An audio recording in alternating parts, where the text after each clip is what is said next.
आपको वाइवा में क्या पढ़ के जाना चाहिए और क्या नहीं पढ़ के जाना चाहिए। दूसरी चीज आपसे पूछेंगे कि बताओ जो अननोन सॉल्यूशंस आपको दिया गया है जिसकी मोलरिटी आपको फाइंड आउट करनी है, अननोन सॉल्यूशन। उसके बाद आपसे वो पूछेंगे कि यार आपने इसमें इंडिकेटर्स कौन सा यूज किया। इम्प्योर सब्सटेंस को प्योर करने के लिए बेसिकली हम क्या करते हैं, प्यूरिफिकेशंस करते हैं। उसमें आप लोगों ने फिल्ट्रेशंस किया होगा, ड्राइंग किया होगा।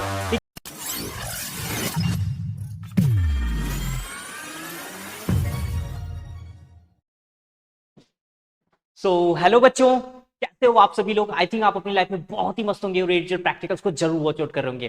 सोचो आपके 11th वाले बच्चे, ध्यान से सुना, आपके प्रैक्टिकल्स लगभग स्टार्ट हो चुके हैं और आप डरते हो इसमें वाइवा से। क्यों? क्योंकि आपको पता नहीं होता है कि जो आपके सामने एग्जाम मिल रहा है, मतलब आपके जो क्लास के टीचर्स या फिर केमिस्ट्री के टीचर्स जो भी बैठे हुए हैं, जो भी आपके सर वगैरह हैं, ठीक है, वो आपसे कैसे वाइवा पूछेंगे ये इसका अंदाजा बिल्कुल आपको नहीं होता है। तो मैं यहाँ पे बेसिकली प्रेजेंट हूँ आपको ये बताने के लिए बच्चा कि आपको वाइवा की प्रिपरेशंस कैसे करनी चाहिए। वाइवा से आपको डरना नहीं है, पहले तो ये चीजें मैं आपको क्लियर कर दूं। ओके, तो आज मैं यहाँ पे प्रेजेंट हूं, आपको बहुत ही अच्छे से डेटा क्लियर करके दूंगा कि आपको वाइवा में क्या पढ़ के जाना चाहिए और क्या नहीं पढ़ के जाना चाहिए। जिस दिन आप इस चीजों को समझ जाओगे उस दिन आप अपने टीचर से बिल्कुल नहीं डरोगे, क्योंकि आपको पता होगा कि टीचर्स के कैसे क्वेश्चन रहेंगे और आपके आंसर्स कैसे रहेंगे। चलो, डिपेंडिंग अपॉन द स्टेट, मतलब हर एक स्टेट के अलग अलग वाइवा से रिलेटेड जो मार्क्स होते हैं डिस्ट्रीब्यूट किए गए। जैसे मैं महाराष्ट्र बोर्ड के लिए बताऊं बच्चों के लिए, तो उनके लिए 5 मार्क्स होते हैं वाइवा के लिए और काफी इंपॉर्टेंट होते हैं। और भी बोर्ड वाले बच्चे इसको देख सकते हैं क्योंकि same as it is questions आपके वाइवा में आएंगे। ठीक है, चलो हम स्टार्ट करते हैं। तो आज का हमारा यही टॉपिक है कि 11th केमिस्ट्री वाले बच्चे अपने वाइवा की प्रिपरेशंस करके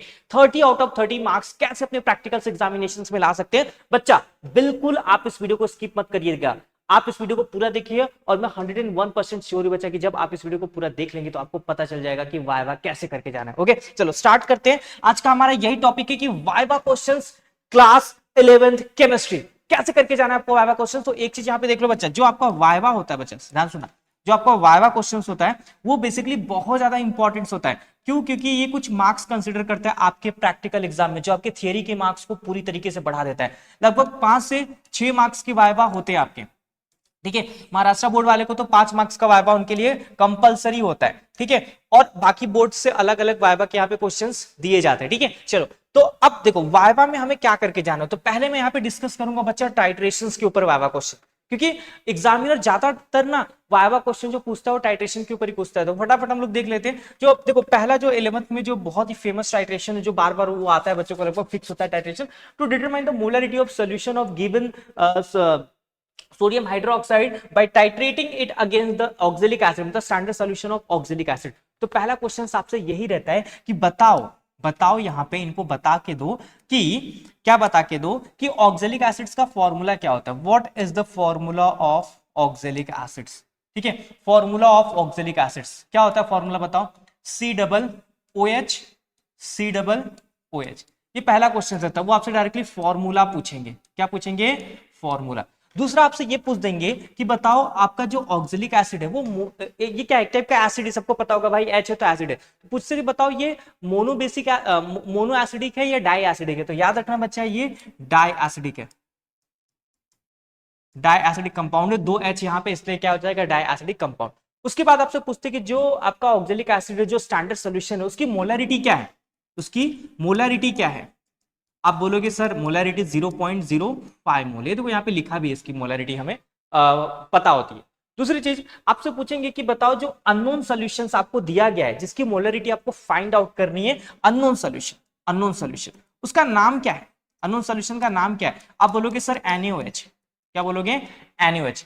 NaOH क्या है? एक टाइप का बेसिक कंपाउंड है। क्या है? टाइप का बेसिक, इसमें OH ग्रुप है तो बेसिक होता है। अगर आपसे डायरेक्टली पूछा जाता है कि what is mean by base, तो आप बता सकते हो जिसके पास लोन पेयर्स ऑफ इलेक्ट्रॉन है, जो अपने lone pairs of electron donate करते हैं, जिसके पास हाइड्रोक्साइड्स के आयन होते हैं, वही सब तो आपके बेसिक होते हैं। जो H+ आयन को एक्सेप्ट कर सकते हैं वही सब बेसिक कहलाते। तो आप बेसिक्स के, मुझे पता है कि आप डेफिनेशन आंसर डायरेक्टली दे सकते हो। उसके बाद हम आगे बढ़ेंगे। आगे देखो इसी से रिलेटेड, यहाँ पे जगह नहीं इसके लिए मैं यहाँ पे आ जाता हूँ। चल ठीक है, यहाँ पे आगे बढ़ता हूँ। तो मतलब यही टाइट्रेशन जो है इसी के ऊपर मैं बता रहा हूँ आपको वाइवा क्वेश्चन। उसके बाद वो आपसे पूछते डायरेक्टली कि what is mean by molarity. Molarity क्या बताओगे, बताओ मोलरिटी क्या होता है। मोलरिटी क्या होता है? Number of moles of solute. ठीक है, नंबर ऑफ मोल्स ऑफ, देखो मैं यहाँ पे लिख देता हूँ, number of moles of solute volume of solution in litre, volume of solution in litre, litre या डीएम क्यूब भी आप लिख सकते हो। ठीक है, ये मोलरिटी का डेफिनेशन करके जाना। उसके बाद आपको कई बार ना वो कंफ्यूज करते हैं, आपको बोलेंगे बताओ जो मोलरिटी होता है, मोलरिटी देखो दो होता है, आप मेरे वर्डिंग पे नहीं पहचान पा रहे होंगे। मोलरिटी का सिंबल क्या होता है और मोलैलिटी का सिंबल क्या होता है। तो इसको बोलने का सर ये बड़ा एम होता है और ये छोटा एम होता है, इतना कर लोगे। ओके, देखो ज्यादातर जो एग्जामिनर जो स्मार्ट वर्क करता है बच्चा उसी को अच्छे मार्क्स देते हैं। ठीक है, और ये सब कर लोगे तो आपको अच्छे मार्क्स डेफिनेटली आपके आपके अपने एग्जाम में आपको मिल जाएंगे। ओके, देखो यही सब क्वेश्चंस है, बस छोटे छोटे क्वेश्चंस रिवाइज कर देखते चलो यहाँ पे। क्लियर, इतना सारा डेटा क्लियर हो गया। उसके बाद आपसे वो पूछेंगे कि यार आपने इसमें इंडिकेटर्स कौन सा यूज किया, जो आपने ये एनओएच और ऑक्जेलिक एसिड के अगेंस्ट जो आपने टाइट्रेशन किया उसके अंदर आपने इंडिकेटर कौन सा यूज किया। तो आपको पता होना चाहिए कि हम उसमें यूज करते हैं फिनोप्थलीन इंडिकेटर। क्या यूज करते हैं बच्चा, फिनोप्थलीन इंडिकेटर। ठीक है, इंडिकेटर का काम क्या रहता है, इंडिकेटर हमारा एसिड और बेस के प्रेजेंस में क्या करता है, कलर चेंज करके देता है। ओके, क्लियर है। तो ठीक है, तो हम इस इंडिकेटर को किस में डालते हैं, एसिड में डालते हैं, ऑक्जेलिक एसिड्स में, और जैसे हम NaOH इसमें ऐड करते जाते हैं तो इंडिकेटर्स का काम क्या रहता है, बेसिकली एक पर्टिकुलर पॉइंट पे जहां पे रिएक्शंस खत्म होता है वहां पे ये कलर चेंज करके हमें दे देते हैं। Okay, clear. आई थिंक आपको ये चीजें बहुत ही अच्छे से समझ में आ रहे होंगे। चलो अब उसके बाद कुछ बहुत इंपॉर्टेंट चीजें देख लेते हैं कि डायरेक्टली देखो आपको पूछ देते कि what is mean by volumetric analysis. इसको वॉल्यूमेट्रिक एनालिसिस भी बोलते हैं। क्या बोलते हैं इसको, वॉल्यूमेट्रिक एनालिसिस भी बोलते हैं। देखिए जो टाइट्रेशन होता है इसको हम लोग वॉल्यूमेट्रिक एनालिसिस भी बोलते हैं। मैं लिख देता हूं यहाँ पे वॉल्यूमेट्रिक एनालिसिस। तो कई बार एग्जामिनर इसके ऊपर भी पूछता है कि बताओ what is mean by volumetric analysis. तो मैं यहाँ पे डिफाइन लिख देता हूं कि वॉल्यूमेट्रिक एनालिसिस का डेफिनेशन क्या होता है। ध्यान से सुना, अगर आप दो रिएक्शंस को कंप्लीट करते हो, लाइक आपने देखा होगा आप ब्यूरेट में NaOH लेते हो और कोनिकल फ्लास्क में ऑक्जेलिक एसिड्स लेते हो, जब आप इस दोनों रिएक्शंस को करना शुरू करते हो या फिर कंप्लीट करना शुरू करते हो, तो जब ये रिएक्शंस कंप्लीट होता है तो कितना वॉल्यूम यूज होता है उसी को हम लोग वॉल्यूमेट्रिक एनालिसिस बोलते हैं। कितना वॉल्यूम मतलब आप इसमें ब्यूरेट में चेक करते हो, कोई लेवल पे लिक्विड को चेक करते हो, इसी को तो वॉल्यूमेट्रिक एनालिसिस बोलते हो। सबको आएगा कि ड्यूरिंग द टाइट्रेशन जब आप टाइट्रेशन करते हो तो कितना वॉल्यूम यूज हुआ, आप उसी को जज करते हो और उसी को तो क्या बोलते हैं बच्चा, उसी को वॉल्यूमेट्रिक एनालिसिस बोलते हैं। ठीक है, ओके चलो अब एक जो सबसे मोस्ट इंपॉर्टेंट क्वेश्चन है बच्चा वो हम लोगों ने यहाँ पे छोड़ा है, अभी मैं उसको बताने जा रहा हूं, ध्यान से सुनना। One of the most important questions, one of the most important questions, what is mean by titration. बच्चा ये तो मैं भूल ही गया, what is mean by titrations, one of the most important है, इसको आपको नहीं भूलना है बच्चा। अगर आप इसको भूल गए तो समझ लेना आपकी नैया पार नहीं होगी। What is mean by titration, titration क्या होता है, ध्यान सुनो। टाइट्रेशन में हम लोग क्या करते हैं, किसी भी अननोन सॉल्यूशंस की मोलरिटी फाइंड आउट करते हैं। यही आपको बताने कि सर हम इसमें ना अननोन सॉल्यूशंस के क्या करते हैं, मोलरिटी फाइंड आउट करते हैं। मोलरिटी क्या करते हैं, फाइंड आउट करते हैं by titrating it against, by titrating it against standard solution, standard solution. ठीक है, जैसे आपने NaOH और ऑक्जेलिक एसिड्स में क्या किया, NaOH की आपकी मोलरिटी फाइंड आउट करनी थी, वो अननोन था, आपको उसको उसका मोलरिटी नहीं पता था। दूसरी चीज आप इसमें क्या करते हो, आप इसमें ऑक्जेलिक एसिड्स की मोलरिटी क्या करते हो, फाइंड आउट करते हो, जो कि स्टैंडर्ड सॉल्यूशंस आपको दिया जाता है। कितना दिया गया था, उसमें 0.05 मोल ये दिया रहता है, तो ये आपका नोन होता है। क्या होता है आपका नोन, इसी को बोलते हैं टाइट्रेशन। क्लियर है, टाइट्रेशन सबको क्लियर हो गया। अब एग्जामिनर और क्वेश्चन कहां का फंसाता है तो वो भी मैं ले लूं यहाँ पे, वो पूछता है टाइट्रेंट क्या बोलते हैं, टाइट्रेंट किसको बोलते हैं और टाइट्रेंड किसको बोलते हैं, बताओ। दोनों कंफ्यूजन है, टी और डी में कंफ्यूजन है, इसमें आपको कंफ्यूज कर देता है एग्जाम में। कितना इंटरेस्टिंग क्वेश्चन है ये, टाइट्रेंट क्या होता है और टाइट्रेंड क्या होता है, डी और टी क्या होता है बताओ। तो देखो जो आप कोनिकल फ्लास्क में लेते हो ना, कोनिकल फ्लास्क जो स्टैंडर्डाइज सोल्यूशन होता है, कोनिकल फ्लास्क के अंदर जो आप लिक्विड लेते हो, फ्लास्क के अंदर जो आप लिक्विड लेते हो, ठीक है, उसको हम लोग क्या बोलते हैं, टाइट्रेंड, डी। और जो टाइट्रेंड क्या होता है, जो आप ब्यूरेट के अंदर लेते हो, जो आप ब्यूरेट के अंदर सॉल्यूशन लेते हो उसको हम लोग क्या बोलते हैं, टाइट्रेंट। मतलब जिसकी मोलरिटी हमें नहीं फाइंड आउट करनी, नहीं पता होती है, उसको हम लोग टाइट्रेंट बोलते हैं। इसकी मोलरिटी में फाइंड आउट होती है, जो आप कोनिकल फ्लास्क में लेते हो उसको आप टाइट्रेंट बोलते हो। क्या बोलते हो उसको, टाइट्रेंट। ठीक है, उसके बाद आपका जो अगला क्वेश्चन आएगा वो लोग पूछते, बच्चा बताओ इंड पॉइंट क्या होता है, इंड पॉइंट क्या होता है, इंड पॉइंट क्या होता है बताओ। इंड पॉइंट क्या होता है, जहां पे आपका रिएक्शंस कंप्लीट होता है और कुछ कलर ऑब्जर्व होता है। जैसे आप इसमें देखोगे कि आपको कलर लिस्ट क्या मिलता है, लाइट पिंक मिलता है, तो वही होता है आपका एंड पॉइंट। वही हो क्या होता है आपका बच्चा एंड पॉइंट। क्लियर है? तो जहां पे दो रिएक्शंस के मिक्सचर्स या फिर रिएक्शंस आपस में कंप्लीट होते हैं और वहां पे हमें कुछ ना कुछ कलर चेंजेस मिलता है, उसी को हम लोग क्या बोलते हैं, एंड पॉइंट बोलते हैं। ठीक है, क्लियर है? सबको समझ में आ रहा है एंड पॉइंट क्या होता है? ओके। दूसरी चीज वो आपको पूछते हैं कि आपने जो सीबीआर निकाला है उसका फुल फॉर्म क्या होता है। सीबीआर का full form constant burette reading, that is also called as what बच्चा, CBR, constant burette reading को हम लोग क्या बोलते हैं, सीबीआर। अगला क्वेश्चन है, आपको पूछते बताओ कितने टाइप के टाइट्रेशन होते हैं, टाइप ऑफ टाइट्रेशन। क्या पूछते हैं वो? Type of titration, type of titration. कितने टाइप के टाइट्रेशन होते हैं वो आपसे पूछते हैं। यहां पे आपको बताना है कि कितने टाइप के टाइट्रेशंस यहां पे होते हैं। ठीक है, आप 4 टाइट्रेशन बता सकते हैं बेसिकली। कौन कौन से बता सकते हैं, मैं आप रुको यहां पे लिख के देता हूं कौन कौन से आप टाइट्रेशन यहां पे बता सकते हैं। बहुत ही ध्यान से देखना। आप क्या कर सकते हो, एसिडोमेट्रिक टाइट्रेशन, ठीक है, एसिडिक मेट्रिक टाइट्रेशन, और क्या बोलते हैं इसको, अल्केलोमेट्रिक, अल्केलोमेट्रिक टाइट्रेशन। ठीक है, एक तो ये कर सकते हो। दूसरा आप क्या कर सकते हो, ध्यान से सुनना, दूसरा आप क्या कर सकते हो, देखो दूसरा आपका होता है एसिडिक, एक तो मैंने बोल दिया एसिडोमेट्रिक टाइट्रेशन या फिर अल्केलोमेट्रिक टाइट्रेशन। दूसरा आप क्या लिख सकते हो, आइडोमेट्रिक टाइट्रेशन। तीसरा क्या लिख सकते हो, ऑक्सीडेशन रिडक्शन टाइट्रेशन। चलो तो दूसरा देख लो यहाँ पे आइडोमेट्रिक टाइट्रेशन। ठीक है, तीसरा आप क्या दे सकते हो, oxidation reduction, oxidation reduction, that is also called as what, redox titration, redox titration. ये आपको 12वीं में मिलेगा। ठीक है, थर्ड क्या दे सकते हैं यहाँ पे, एक मिनट, थर्ड तो हो गया। Fourth precipitation titration, precipitation titration. ठीक है, फटाफट बोलो मेरे साथ कौन से 4 तरीके के टाइट्रेशन यहाँ पे होते हैं, एसिडोमेट्रिक titration, iodometric titration, redox titration और प्रेसिपिटेशन टाइट्रेशन। ठीक है, यही क्वेश्चंस आपके एग्जाम में जनरली पूछे जाते हैं। या फिर अगर आपको एग्जामिनर को थोड़ा बहुत लो क्वेश्चन पूछता है तो पूछ देते भाई ब्यूरेट में क्या भरा है, कॉनिकल फ्लास्क में क्या लिया, इंडिकेटर कौन सा यूज किया, ये क्वेश्चंस आपको आ जाते हैं। ठीक है, इससे ज्यादा इसमें हार्ड कुछ नहीं आता है, इससे ज्यादा इसमें हार्ड कुछ नहीं आता है। ठीक है, और ओनली एग्जामिनर ज्यादातर जो क्वेश्चंस आपसे पूछता है वो पूछता है आपको टाइट्रेशंस के ऊपर, ज्यादातर क्वेश्चंस उसमें आपके टाइट्रेशन के ऊपर पूछे जाते हैं। ठीक है, क्लियर है, सबको समझ में आया? चलो इतना आप करिए, उसके बाद रुकिए, मैं आपको एक दूसरा भी यहाँ पे दिखाता हूँ। दूसरा टाइट्रेशन भी बहुत सारे बच्चों के एग्जाम में आता है, 11th वाले बच्चों के, कि आपको हाइड्रोक्लोरिक एसिड्स का ना मोलरिटी फाइंड आउट करना रहता है और स्टैंडर्ड सॉल्यूशन यहाँ पे यूज होता है सोडियम कार्बोनेट, मतलब HCl versus Na2CO3, sodium carbonate के अगेंस्ट जो टाइट्रेशन होता है उसका हमें अगर आ जाता है तो सेम है, सब कुछ क्वेश्चंस आपको वही याद रखना है। खाली बस इसमें ब्यूरेट के अंदर क्या रहता है, HCl रहता है, इसकी मोलरिटी हमें फाइंड आउट करनी रहती है और ये हमारा स्टैंडर्ड सॉल्यूशन होता है, दैट इज 0.05। इसकी मोलरिटी हमें क्या होती है, गिवन होती है। कई बार इसमें पूछा जाता है कि इंडिकेटर क्या यूज होता है, तो HCl और Na2CO3 में याद रखना बच्चा, methyl orange, methyl orange indicators क्या होता है यहाँ पे यूज होता है। ये क्या होता है, इसका एंड पॉइंट क्या होता है बताओ, शुरू में तो येलो होता है, बाद में आपका क्या आ जाता है, ऑरेंज आ जाता है, बस। बाकी उसमें जो भी टाइट्रेंट क्या होता है, वॉल्यूमेट्रिक एनालिसिस क्या होता है, टाइट्रेशन क्या होता है, वो जो भी क्वेश्चन है उसके लिए सेम ही है, दोनों मतलब सेम ही करके जाना है आपको।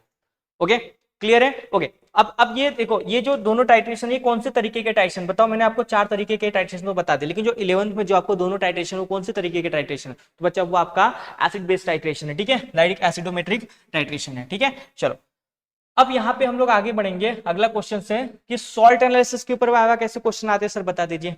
सॉल्ट एनालिसिस के, क्योंकि सॉल्ट एनालिसिस तो हमें समझ में नहीं आता, उनके वाइवा हम क्या बताएंगे। चलो देखो, सॉल्ट एनालिसिस के ऊपर कैसे क्वेश्चन आते हैं, वो आपको कई बार ये पूछते हैं कि आपने सॉल्ट एनालिसिस किया, ठीक है, आपको क्रिस्टलाइन सॉल्ट था या एमॉर्फस था, शुरू से स्टार्ट कर रहा हूं, बेसिक से एकदम सबको पता चलना चाहिए। तो देखो, आपको जो सॉल्ट दिया जाता है वो 2 तरीके के होंगे, या तो क्रिस्टलाइन होंगे या तो एमॉर्फस। तो क्रिस्टलाइन में आपको क्या बोलना है कि यार अगर सॉल्ट तुम्हारा सॉल्युबल हो जाता है वाटर में 80 to 90%, ठीक है, तो तुम्हारा क्या हो जाएगा, क्रिस्टलाइन। ठीक है, क्या हो जाएगा, क्रिस्टलाइन। क्या होगा बताओ, 80 to 90% तुम्हारा क्या होता है, सॉल्युबल होता है। और एमॉर्फस में क्या होता है बताओ, एमॉर्फस में तुम्हारा इनसॉल्युबल होता है। क्या होता है, इनसॉल्युबल। ठीक है, और यहाँ पे तुम्हारा क्या होता है, सॉल्युबल। ये क्वेश्चंस आप बता दोगे, ठीक है सर, बता देंगे। उसके बाद थर्ड पूछते हैं, सेकंड मतलब ऐसे पूछते रहेंगे कि डिक्रिपिटेशन क्या होता है। डिक्रिपिटेशन क्या होता है बताओ, डिक्रिपिटेशन क्या होता है। डिक्रिपिटेशन मतलब जब आप किसी भी केमिकल सब्सटेंस को या फिर सॉल्ट को हीट करते हो तो वहां पे क्रैकिंग नॉइज या पॉपअप नॉइज आती है during the completion of the salt. जब आप सॉल्ट को हीट करते हो, ठीक है। जब आप क्रिस्टलाइन सॉल्ट को या फिर हीट करोगे ना तो वहां पे पॉपिंग नॉइज या फिर क्रैकिंग नॉइज आती है, उसी को तो हम लोग क्या बोलते हैं, डिक्रीपिटेशन। बेसिकली यहाँ पे क्या होता है, नॉइस आता है सॉल्ट के अंदर, पॉपिंग, क्रैकिंग, ये सब सारी नॉइस यहाँ पे आ सकती है, इसी को हम लोग क्या बोलते हैं बच्चा, डिक्रीपिटेशन। आवाज आना, डिक्रीपिटेशन बोल सकते हैं। ओके, कई बार आपसे पूछते कि बताओ व्हाइट सब्लिमेशन क्या होता है, तो ध्यान से सुनना, ये होता है आपका टेस्ट ट्यूब, और टेस्ट ट्यूब के आजू बाजू, ध्यान सुनना, टेस्ट ट्यूब के आजू बाजू यहाँ पे क्या होगा, अंदर व्हाइट व्हाइट जमा हो जाएगा ना, तो इसी को हम लोग बोलते हैं व्हाइट सब्लिमेशन। क्या बोलते हैं इसको, व्हाइट सब्लिमेशन। इतना डाउट क्लियर है। चलो अब जो मेन क्वेश्चन पूछा जाता है हम लोग उस पे आते हैं, पहले जो इंपॉर्टेंट है, सबसे ज्यादा जो इंपॉर्टेंट क्वेश्चन आपको पूछा जाता है उस पे हम लोग देखेंगे। वो लोग डायरेक्टली पूछते, बताओ नेशनल रिएजेंट्स का फॉर्मूला क्या, नेशनल रिएजेंट का फॉर्मूला क्या होता है, एक बार चेक कर लेना, K2HgI ऐसे करके इसका फॉर्मूला है, एक बार इसको देख लेना कि नेशनल रिएजेंट का आपका फॉर्मूला क्या होता है, वो चीज आपको पता होनी चाहिए। उसके बाद वो डायरेक्टली क्वेश्चन पूछते ग्रुप एनालिसिस से कि बताओ जीरो ग्रुप अगर रहेगा, जीरो ग्रुप रहेगा तो कौन सा सॉल्ट आएगा, जीरो ग्रुप में बताओ कौन सा सॉल्ट आता है, NH4 प्लस आता है। ठीक है, आपको पूछेंगे कि बताओ ग्रुप वन में आपका कौन सा सॉल्ट होता है, वन ग्रुप में। ठीक है, तो आपको बोलना है सर ग्रुप वन में हमारा PB होता है। ठीक है, ग्रुप टू में पूछ देंगे, ग्रुप टू में कौन से कलर कौन सा सॉल्ट आता है, तो कॉपर होता है, बेसिकली आपको पता होगा। ओके चलो, तो ये चीजें आपको पता होना चाहिए। उसके बाद अगर आपको पीबी वगैरह दिया रहता तो ना डायरेक्टली उस ग्रुप का टेस्ट पूछते कि बताओ आपको कैसे पता चला कि पीबी, तो आप बोलोगे सर मैंने ग्रुप किया था, OS लिया था, उसमें डायलूट HCl डाला तो मुझे ना व्हाइट कलर की PPT आई थी, और वही व्हाइट कलर की PPT ने ना मुझे बताया कि मुझे ना ग्रुप 1 का एनालिसिस करना है, लाइक पीबी वगैरह का क्या करना है, एनालिसिस। ऐसे आपको ग्रुप 2 के लिए भी पूछ सकते हैं, तो आप बोलोगे सर OS लिया था और उसमें मैंने ना डायलूट HCl डाला था, और उसी डायलूट HCl में मैंने डाला था H2S गैस, तो ना मुझे ना ब्लैक कलर की PPT मिली थी, ब्लैक कलर की क्या मिली थी, PPT। तब मुझे पता चला कि मुझे ग्रुप 2 का एनालिसिस करना, और उसमें कॉपर मेरा क्या आ गया, प्रेजेंट आ गया। ऐसे आप 3, 4, 5, 6 तक याद करो। 6 में आपको पता है मैग्नीशियम होता है, बता लोगे ना, मैग्नीशियम व्हाइट कलर की प्रेसिपिटेट आती है उसमें। ठीक है, तो ये चीजें आपको जानना बहुत ज्यादा जरूरी है। उसके बाद जैसे कि मान लो आपको पीबी प्रेजेंट था, आपको पीबी आ गया, तो ना डायरेक्टली आपसे पूछते कि सिटी किया क्या, तो आप बोलोगे हाँ, बोलेंगे बताओ सिटी में क्या किया, आप बोलोगे सर पीबी में ना मैंने, करोगे तो पता चलेगा, डायलूट H2SO4 डाला ना तो मुझे व्हाइट कलर की PPT मिली, तब मुझे पता चला पीबी आया। उसके बाद अगर आपको पीबी नहीं है, कॉपर वाला है कुछ, तो आपको डायरेक्टली पूछेंगे कि बताओ कॉपर का सिटी कैसे किया, आप बोलोगे सर जो मेरे पास OS था उसमें मैंने ये एसिटिक एसिड और K4FeCN6 डाला, ठीक है, पोटेशियम फेरोसाइनाइड, तो मुझे चॉकलेट ब्राउन कलर की PPT मिली थी, जिसकी वजह से सर मुझे पता चला कि इसमें कॉपर है। तो ये जो 2-3 सिटी है वो आप थोड़ा सा लर्न करोगे, थोड़ा सा क्या करोगे, लर्न करोगे। अगला क्वेश्चन इसमें देखते हैं कि आपको ना सॉल्ट का कलर पूछ देते हैं कि बताओ जब कॉपर सल्फेट का कलर कैसा होता है, तो आप बोलोगे सर ब्लू होता है। अब वहां पे ना आपको फंसा देंगे कि कॉपर सल्फेट तो ब्लू होता है, लेकिन वही कॉपर सल्फेट बाद में व्हाइट हो जाता है जब हम उसको हीट करते हैं, आफ्टर हीटिंग क्या होता है, वो व्हाइट में हो जाता है। बताओ ऐसा क्यों होता है, क्योंकि जब कॉपर सल्फेट जब ब्लू कलर का होता है ना, तो उसमें 5 H2O मॉलिक्यूल्स होते हैं।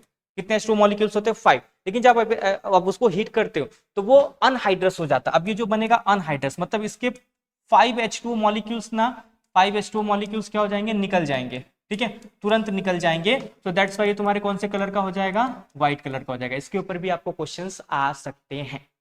ठीक है, क्लियर है। उसके बाद अगर एग्जामिनर बहुत इजी लाइक आपसे पूछना चाहते हैं कि आपका छोटा सा एक टेस्ट करना चाहते हो, तो डायरेक्टली आपको पूछेगा कि what is mean by cations. Cations क्या होता है, बताओ कटायंस क्या होता है। कटायंस मतलब अगर किसी स्पीसीज के ऊपर पॉजिटिव चार्ज होता है तो उसको हम लोग क्या बोलते हैं बच्चा, कटायंस। किसी स्पीसीज के ऊपर पॉजिटिव चार्ज होता है तो उसको हम लोग क्या बोलते हैं, कटायंस। बोलेगा बताओ अनायंस क्या होता है, अनायंस।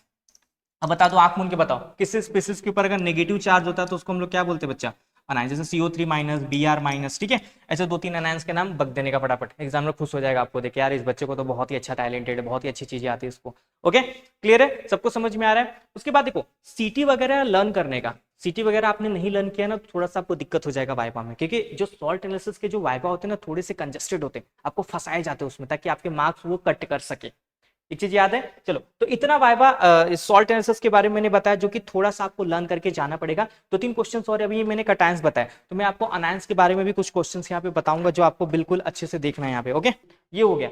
उसके बाद ये तो कटायंस के साथ हो गया। अनायंस, सेम अनायंस के लिए भी बच्चा आपको वही करना है, अनायंस के लिए भी आपको वही करना है, क्यों अनायंस के लिए भी आपको ना एटलीस्ट सीटी वगैरह लर्न करके जाना है। जैसे आपको क्लोरीन का सीटी आ सकता है, ठीक है, एफरवेसेंस क्यों आते हैं, क्या डालते हैं, एफरवेसेंस आते हैं, ये सारी चीजें थोड़ा सा आपको देख के जानी पड़ेंगी। ठीक है, सीटी तक तो आप तो एटलीस्ट लर्न करो, सीटी लर्न करो, जो भी आपको सीटी आ रहा है सीटी आपको तो सामने लिखा रहेगा, हैंडबुक वगैरह, हैंडबुक मतलब पेजेस वगैरह दिए जाते हैं टेस्ट करने के लिए, तो उसमें से जो टेस्ट आपको प्रेजेंट आ रहा है उसका सीटी लर्न करके अपने एग्जामिनर के सामने जाओ, अदरवाइज उसमें कुछ पूछ जाओ तो सीधा खत्म उधरी, ठीक है, सब कुछ बेकार हो जाएगा।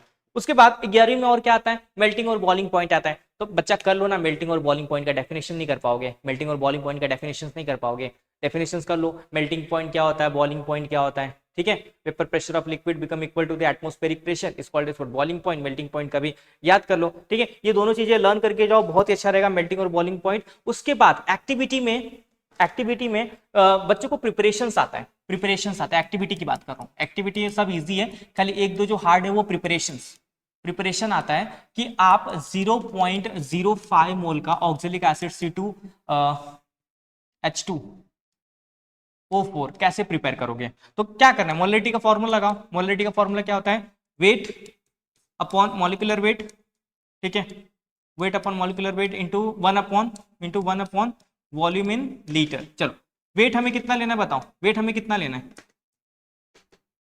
वॉल्यूम इन लीटर, वेट हमें कितना लेना है बताओ, अरे ये मोलरिटी कितना लेना है, मोलरिटी दैट इज 0.05, वेट हमें कैलकुलेट करना है कितना प्रिपेयर करना है, मॉलिक्यूलर वेट देख लेना, ऑक्जेलिक एसिड का 153 या कुछ तो होता है। उसके बाद कितना आपको 100 ml बनाना है, 100 ml प्रिपेयर करना है, तो ये है 100 ml, क्या है आपका ml, आपको किस में चाहिए, लीटर में चाहिए, एक काम करो 100 को क्या करो लीटर में कन्वर्ट करने के लिए 1000 से डिवाइड कर दो, जैसे आप 1000 से डिवाइड करोगे आपको 0.1 लीटर मिल जाएगा, ठीक है। चलो तो आपको क्या करना, 1/0.1 रख देना है, ठीक है। अब molecular weight of oxalic acid I think 1, यहाँ पे molecular weight of oxalic acids कितना होता है 126, ठीक है, ये कैलकुलेट कर लो, ठीक है, ये गुणा भाग कर लो, आपको वेट मिल जाएगा कि 0.05 मोल ऑक्जेलिक एसिड प्रिपेयर करने के लिए 100 ml में आपको कितना वेट लेना पड़ेगा। उसके बाद अगला है कि प्यूरिफिकेशंस आता है, प्यूरिफिकेशंस ऑफ, या तो आपको कॉपर सल्फेट देते हैं या तो आपको देंगे बेंजोइक एसिड्स, ठीक है, बेंजोइक एसिड, ठीक है, प्यूरिफाई करो आराम से, बहुत सारा स्टेप होता है प्यूरिफाई करने के लिए, ठीक है।